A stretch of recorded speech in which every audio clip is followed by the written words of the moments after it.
Once upon a time, in a small and magical village where cobblestone paths were lined with flowers and every door told a story, there lived a kind and gentle boy named Tom.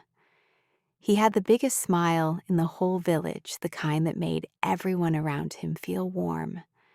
And his very best friend was Tim, full of energy, always the first to laugh and always the first to run. Together, they were unstoppable. The two of them were completely inseparable. Every single day was a new adventure, and every adventure was better because they shared it together. One warm and golden afternoon, Tom and Tim walked home from school as they always did, laughing, chatting, and kicking stones along the path. Then suddenly they both stopped. Right there on the cobblestones lay a big, shiny, beautiful chocolate bar, glinting in the afternoon sun like buried treasure. Before Tom could even blink, Tim darted forward. His hands closed around the chocolate bar first. "That's mine," he said, clutching it tightly to his chest. Tim snapped the bar in two, but not evenly.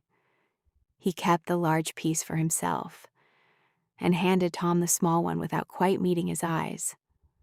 Tom looked at the tiny piece in his hand.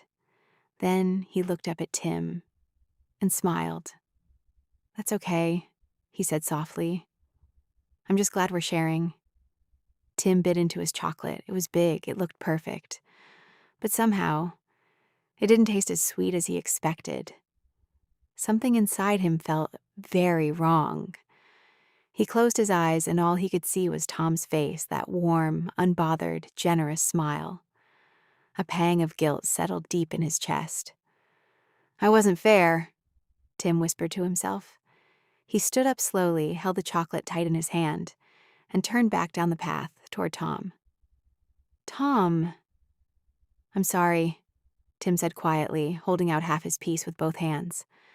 "That wasn't right. This is yours." His voice was small but sincere. Tom's eyes went wide, not just for the chocolate, but for his friend.